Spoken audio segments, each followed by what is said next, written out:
Voice of San Diego podcasts are sponsored by the Bob Nelson Charitable Fund, honoring the San Diego Harbor Police Foundation. May be desperate for any deal at any price. My focus has been on...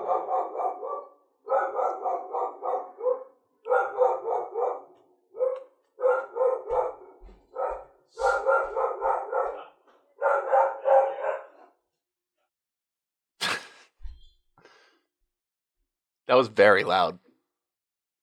I'm amazed at how loud that barking was. So somebody wanted to drop something off on our doorstep. Isn't that very nice? It's disruptive. All right. Can I just pick up at the Elliot quote? 3, 2...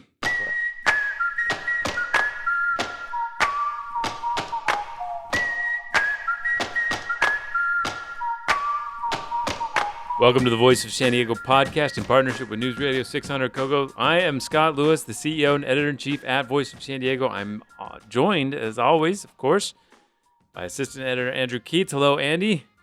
Hi, Scott. Happy to be here. Thanks for having me. Are you happy? Mm-hmm. And managing editor Sarah Libby, who I know is happy to be here, has no other conflicts, nothing else distracting her today. She's here enjoying podcasting. Especially with Andy. She loves Andy and all of his asides. Everybody is just happy times in pandemic land. Coming up on the show today, you can get your hair cut. You can get it colored. No facials. We have the week in reopening update. All of it, of course, has just made me more worried about schools, though.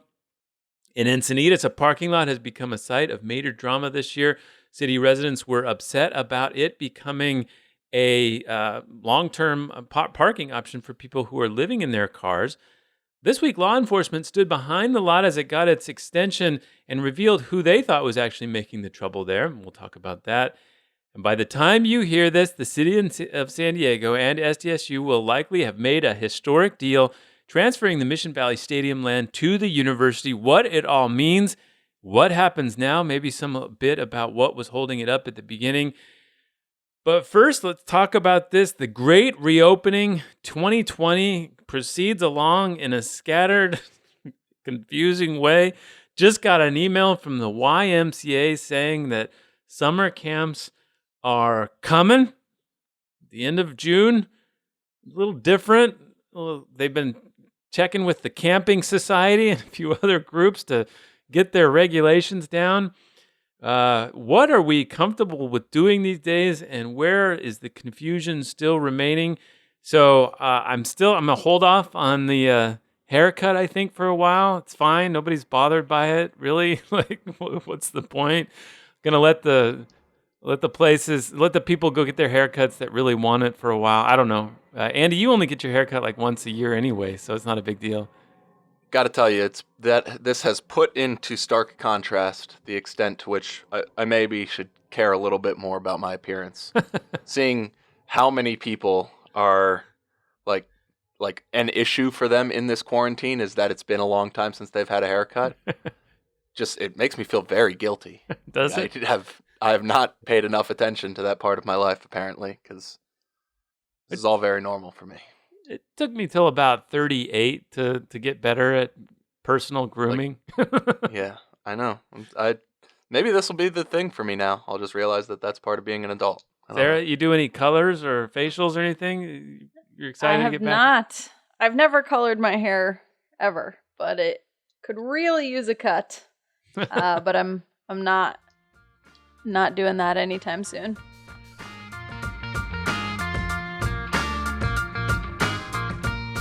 I think one of the biggest things that stood out, there were a lot of restaurants that were given the opportunity to open and several have not yet, and not necessarily because they're restricted from it. Obviously, they're dealing with lower occupancy restrictions, stuff like that. But I also think there's still what we're sort of laying bare is what we talked about last week, which is that there's the government restrictions that are one problem, but then there's just the virus that's the other problem, and people's rational and sometimes not rational fears about different things, and they're not going to automatically go out to these places, and so let me throw something by you. I've been thinking a lot about masks, right? And to me, there's the obvious thing with masks, like if you sneeze, if you cough, if you speak loudly, it stops the droplets from coming out, protects other people. There's that, right? But there's also a thing with the masks, like that is a way of like telling everybody else you're doing your thing. You're part of the group. That masks are a way for us to actually start going back out to address that whole issue about the confidence and fear about going out.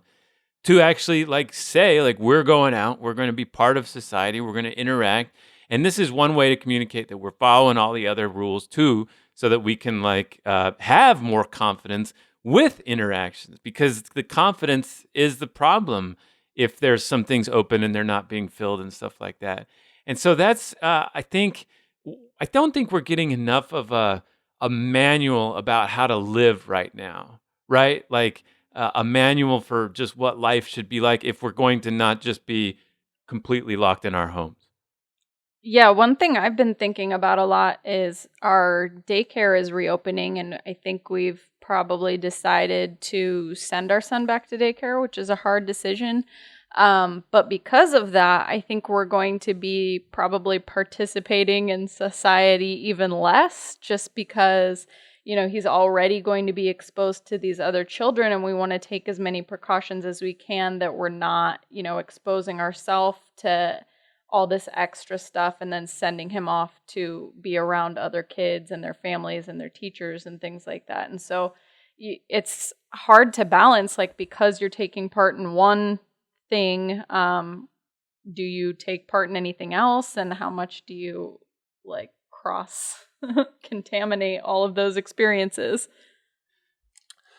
Yeah, that's a good point, Sarah. Similarly, we are forced to confront the daycare question right now, and I think, as I've said in the past, it was easy enough when everything was closed. There were no decisions to be made. Now things are opening, and there's this discretion that I need to exercise, and I just don't feel like I actually have enough information at my disposal to do so responsibly and adequately. So I feel like I'm sort of just left to guess to some extent. I mean, I can read up as much as I can, but I'm not an epidemiologist. I don't know exactly how much more risk I'm introducing from one decision or another, which I don't love. And I think masks are somewhat the same way. I mean, we have the official guidance about when you're supposed to wear a mask, and every day that official guidance seems to get farther from what the norm or the norm that we're trying to impose. I mean, right down to the county's official slogan is not consistent with the county's official guidance. And so there's all these decision points that people are faced with, that where they're left with, I think, at least to me, contradictory information about what they're actually supposed to do. And so when you say a guide for how to live, like, conflicting information is the opposite of a straightforward guide for how to live. Yeah, absolutely. What's the slogan versus the guidance? When you leave your place, cover your face. Okay, but yeah, the literal guidance is... But the actual guidance is, if you're in public and you can't stay within 6 feet of somebody, cover your face. Yeah. And those are, so now if it's the latter, the former, sure. But it's like, just because one is a little bit easier to fit into a jingle, doesn't necessarily mean that it is the one that is most scientifically relevant. But it does seem to be more the case that is the one that is being used to shame people. And that's why I think it's a little frustrating that it's broken down in this like liberal versus conservative thing, because if the conservatives are so fired up about getting people out and getting people engaged in the society, then I think that they would want to be more on board with like this sort of thing. Like, what can we do to help people understand specifically a manual to life right now so that they can feel more comfortable about going out and spending money and stuff like that. And, masks play a role in that. And in official circles, like the county's official, policies now, they're on board, making these decisions. But it's just such a dissonance out there. Like, I think another one that came out this week that caught my eye was the churches. You can open a church now at 25% capacity. But they're also like, you shouldn't do it. It's like, Right. okay, well, that's a really interesting perspective for if you're running a church right now to have to deal with. That's it's a tough burden you've placed on those folks. Yeah, it reminds me of when my wife was pregnant with our first child, and it's just a list of things you can't do. Yeah, and it's all binary. It's all binary. Nobody provides you a list of like, well, you should understand the risks associated with these sorts of things, and here's the trade-offs that you're going to be balancing in those sorts of decisions. It just doesn't work like that. It's all risk elimination. If there's a potential downside to something, you just don't do it. And again, in this present situation, maybe that is right. But as we start to open things up and that binary breaks down, it just leaves me with a lot of stress in making decisions that I don't feel very qualified to make. Yeah. So obviously, a lot of this is now feeding into the schools. I spoke this week with David Miyashiro. He runs this. He's the superintendent of Cajon Valley Elementary School District, and he was talking about how hundreds of students that they were in touch with before the pandemic have moved or otherwise disappeared. They have a significant group of people ready to go back to school, but there's 25% of parents who are like, nope, not going back until there's some sort of definitive vaccine or something like that.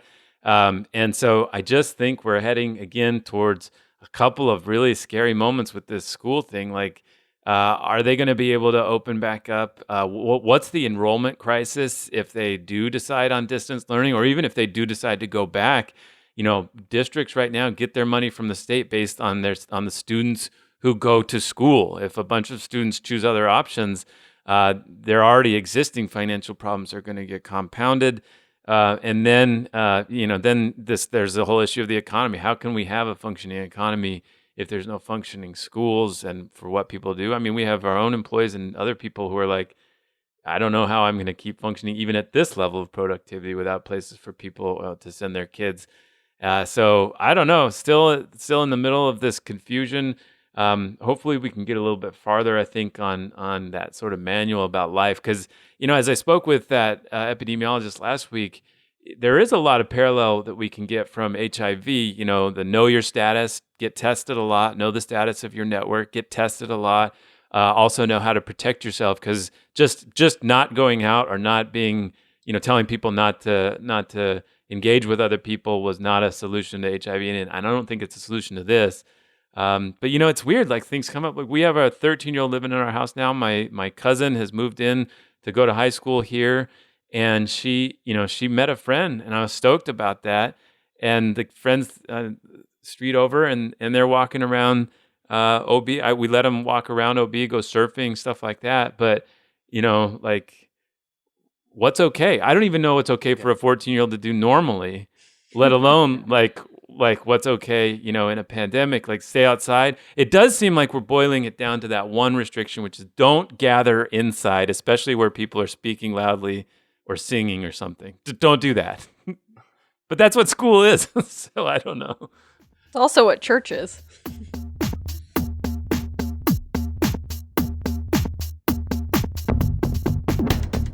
Okay, as you're listening to this, the City Council may very well be hearing presentations and debating and discussing what would normally be the biggest story of this month, I think, at least if not this year, in the city of San Diego, and that is this historic transfer of land, the sale of Mission Valley's stadium land from the city of San Diego to San Diego State University. It is happening.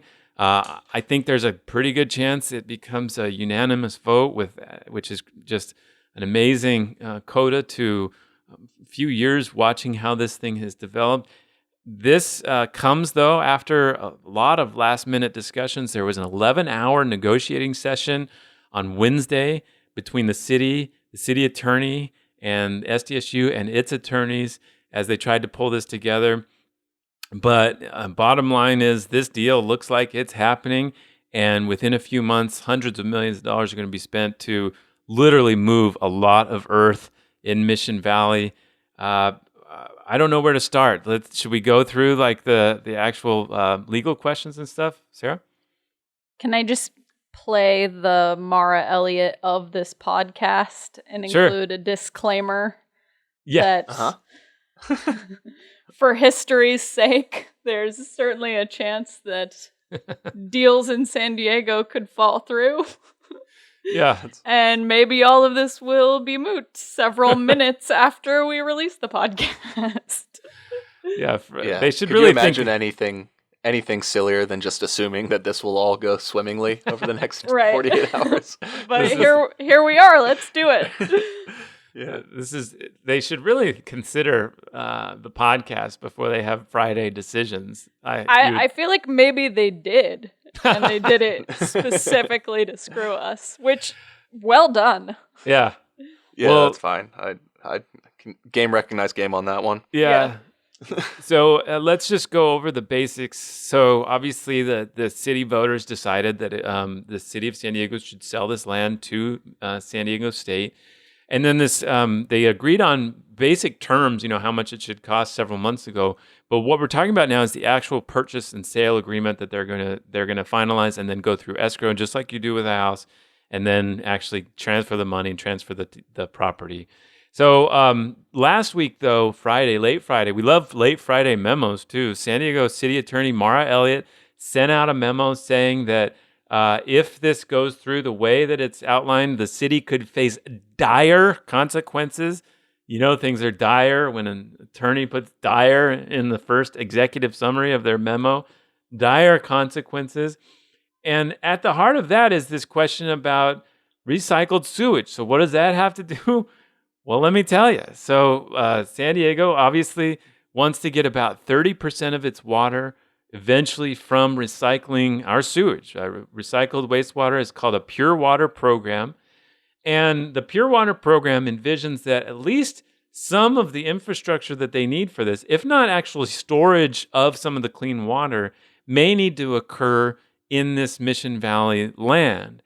And so the city attorney was warning that the plan that SDSU has said that would be okay to allow things there is inadequate and would potentially hurt the city's ability to even finish that pure water program. Now, one thing, that's a big issue because the city only treats its sewage to a primary level outside of Point Loma, the Point Loma sewage treatment plant. And we have gotten waiver after waiver from the Environmental Protection Agency to continue doing that. And our deal to continue doing that is dependent on this pure water recycling plan eventually happening. So what the city attorney is saying is that our entire sewage infrastructure is in danger if this happens the way that it happens here. They met this week. They had a big negotiation about it, and they seem to have come with a breakthrough. Anything you can tell us, Andy, about what happened there or what's going on now? Yeah, so my understanding is that it basically came down to the city wanted essentially an easement that allowed them access to this infrastructure associated with this project. I don't know that they got exactly that, but it seems like they've been able to work something out that essentially approximates that insofar as their needs are concerned. So they're able to get to the infrastructure and work on it, or at least they think so, based on this arrangement. It isn't exactly the way that they had been pushing to do it, but it seems to have satisfied everyone. And so if that is settled, Jack McGrory, the former city manager who led the ballot initiative, Measure G, and then became a member of the Board of Trustees at the California State University, and then thus a lead negotiator on this actual deal, he broke that news late Wednesday that there was a breakthrough. They have come to an agreement, but that that was after some pretty harsh words. Barbara Bree, who's running for mayor, called those demands from the city attorney outrageous. Said had the city's ridiculous easement demands been in place when the property was originally appraised, the fair market value would have been reduced by tens of millions of dollars, implying there that we are, if this is true, what you just said, that they've made a deal on it, then we've swindled SDSU out of tens of millions of dollars. Yeah, exactly. Mara Elliott responded. She said the city has gotten shortchanged in the past by real estate deals because it didn't pay attention to the details. And while some may be desperate for any deal at any price, my focus on getting this deal is doing it right. Ultimately, the city council must decide whether it's fair and equitable, all that stuff. So somebody texted me the other day that Mara Elliott just exaggerates a lot and makes a things bigger deal, but it seems like everybody kind of does. Like, was this just a lot of bluster? Isn't that does seem politics? Yeah. Yeah. Right. Yeah. Well, and okay, look, we're getting a little ahead of ourselves. Plenty of room for this thing to go sideways in the closing stretch here, but presuming that they have ironed out all of these issues, that City Attorney Elliott is satisfied with how they've been resolved, that SDSU is happy with how they've been resolved, that the mayor's office is happy to get this project done, and that the city council is ready to approve it, all of which, my understanding, is what is going to happen tomorrow. Seems like anybody who was really harsh on her kind of maybe owes her an apology. I mean, it does seem that this is what you want a city attorney to do. And at a certain point, if you can't get over their issues, then yeah, you do have to go to the city council, and it's their it's a policy call that they're willing to make, that they have to make. They're either willing to deal with some liabilities or they're not. But you want her to make a big stink about the issues that she thinks are out there, right? It definitely feels like things are happening perhaps how they're supposed to happen. Maybe with, more antagonizing than some people would like, but like airing issues is what this process is. Right. Yeah, and deadlines spur action. Like this is how negotiating in public happens, right? And so I don't know. And then if you look at just like everybody's incentives here, certainly Mayor Faulkner would like this to be something of a legacy project for him. We'll just skip over the fact that he didn't endorse it until after it was already approved at the ballot box. But he'd like to get this done before he leaves office. City Council wants that money into the city before they have to adopt their next budget. Barbara Bree certainly seems interested in running on this for mayor. The only person whose interests in this case are like really long term are Mara Elliott's. Mara Elliott needs to be able to say clearly 5 years from now that if any big major issues came about, she at least identified them. Right. And so it does seem like everybody is basically behaving as you would expect based on their incentives, but hers are the only incentives that are outside of let's get this done pretty quickly here. I think it might be a moment, which is not to say that she wants to kill it, but yeah, I think this might be a moment though to also step back and realize that something amazing is happening. That the outline of this basic deal of taking that entire land in Mission Valley, turning it into condos or apartments, other facilities, retail and a hotel and a new stadium, multi-use stadium, that contour of that kind of deal has been presented to the city in various ways since 2003. And now, 17 years later, it's going to happen. It might not,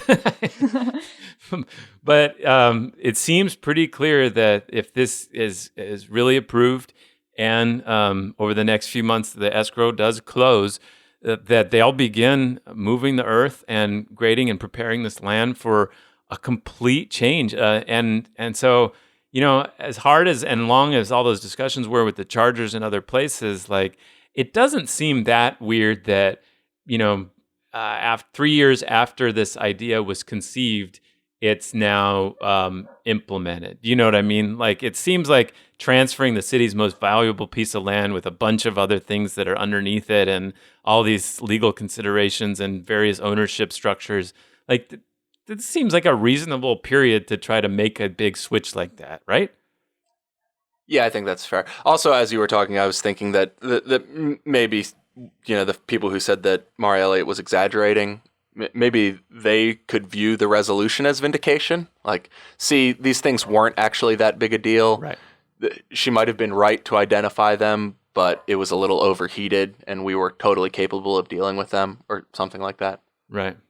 But yeah, I think your bigger point is totally right. That like it's been practically 2 decades to get to this point, and it's probably not that big of a surprise that there were a few last deal points to iron out that took right up until the deadline. Yeah.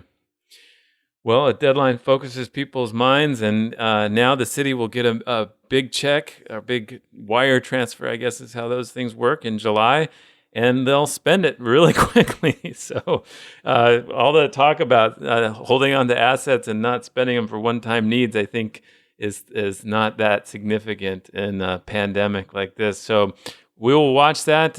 We will obviously hold SDSU accountable for its promises. It's the River Park, and also making sure that it isolates students and families from tuition hikes or tax increases and stuff like that. We'll be watching as this development proceeds.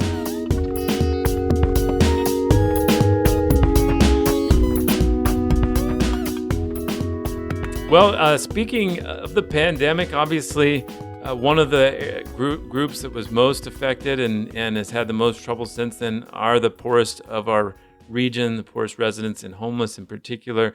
There was a great story by Lisa Halverstadt documenting how many of the places that families who are homeless were staying in have closed, and now there's very few spots for them to go. The convention center is not welcoming them, who are actually family units. And then we talked about a story in North County, Encinitas. Several months ago, we talked about the story about the parking lot that the Leash Tag Foundation and the city of Encinitas and Jewish Family Services were setting aside to allow people to safely park while they experienced homelessness. If they have a car, a lot of people, the last thing they get rid of is their car, even after they're home. And so they have a car, but they have nowhere to actually park it. They set aside this lot in Encinitas, and it was very contentious. Remember, Kristen Gaspar, county supervisor, railed against it, held on a quasi-rally against it in some ways, and it was approved. And last week was approved again for an extension, but there was a interesting talk about the threats, or people were worried about the crime that would come from this, the societal debasement that would come from this parking lot. But a law enforcement officer put some of that in perspective. Here is what he said. We haven't had any issues. There's been no calls as far as concerning the actual program or individuals at the program. Where we've had the problems is actually people who are not associated with the program. There are individuals, for whatever reason, that have called and called in crimes that we've unfounded. There are individuals that have trespass on the property. There are individuals who, for some reason, I feel is trying to antagonize the group there. And so that's where we've had the issues. It's not with the people who are using the service. So Sarah, overall, that struck you as an interesting comment from law enforcement. Yeah, I mean, it's interesting on its face just because we hear so much of these sort of community debates about crime, whether it's a homeless parking lot or a homeless shelter or even a housing development. These concerns are often aired and they sound very similar each time. And so to have a member of law enforcement say pretty unequivocally there have not been crimes associated with this law, and then go a step further and say there have been problems with the very people who are bringing these issues up publicly. And then, I think that if you've been following some of these national issues, it's even more interesting for context. I wrote a little bit earlier this week about the woman in Central Park who called the police on somebody who suggested she should leash her dog, and said she was being threatened. And it made me think of this law passed by Shirley Weber of San Diego about racial profiling and requiring law enforcement agencies to detail who they're stopping. And in their most recent report, which just came out in January, they actually talked about these incidents of people sort of running to the police improperly and reporting threats that don't really exist, kind of just in the exact way that this sheriff's deputy described, that they're calling in unfounded crimes. And so that report suggested that California law enforcement agencies should get more training on sort of being aware that these calls can come in and not necessarily responding to crimes just by going off, the exact word of how somebody details a threat. I thought the sheriff's comments stood out to me just because it is so consistently the case that when a project like this is proposed, the same sets of concerns come out. In fact, in my very neighborhood in Golden Hill, back during the hepatitis A pandemic, when they created the safe camping area on the city's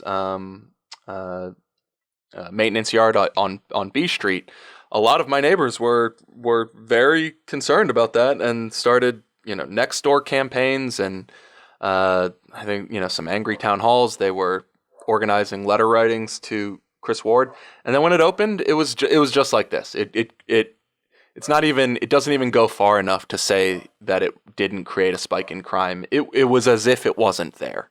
It was a complete non-entity. It was a complete non-factor. And it is frustrating to me that then you wait 18 months or a year, and the next place has the next proposal, and the same conversation happens. And it is a Groundhog Day scenario, and it's good to have the absolute unequivocal support of somebody like the sheriff saying, look, I'm here to tell you, this didn't happen. There was no increase in crime. None.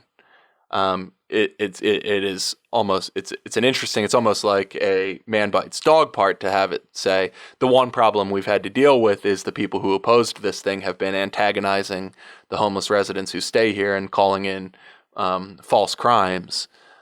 But that's almost like a side issue to me. The bigger issue is just to hear somebody say simply and clearly there was absolutely no increase in crime from this.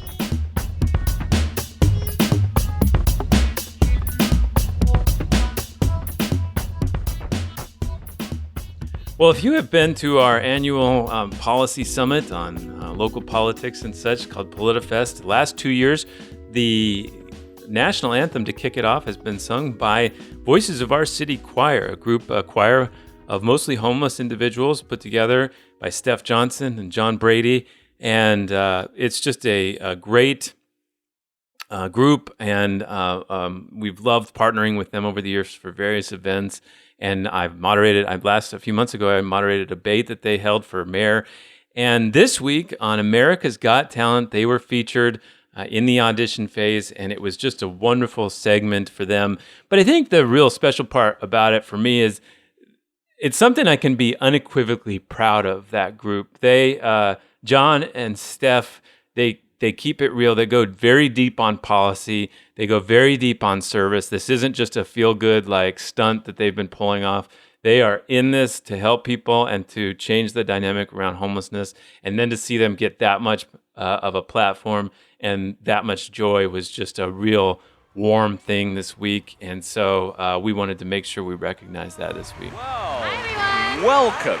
Hello. Okay, and tell me the name of the choir, please. This is the Voices of Our City Choir. Yeah. It's a choir I started about 4 years ago for people experiencing homelessness in San Diego. Oh, wow. Yes.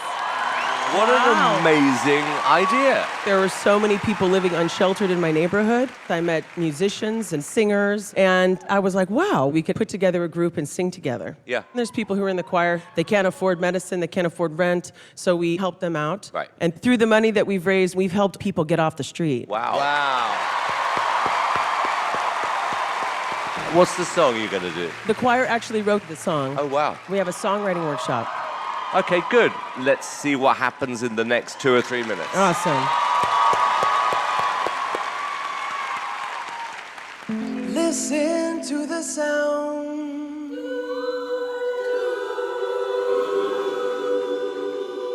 of the sidewalk.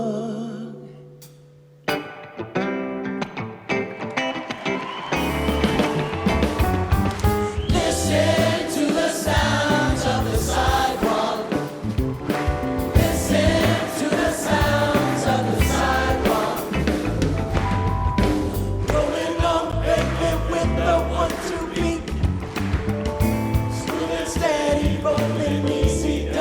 street.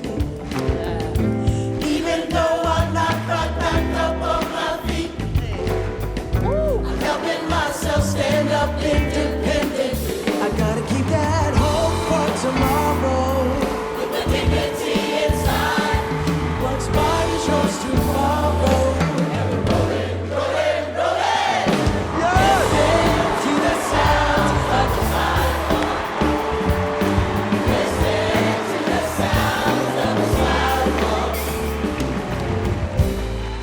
Hopeful eyes searching, restless arms reaching. Wow. Our battle's going down with chaos all around. And the mother reassures herself everything will be all right as she steps in rhythm to the sounds of the sidewalk.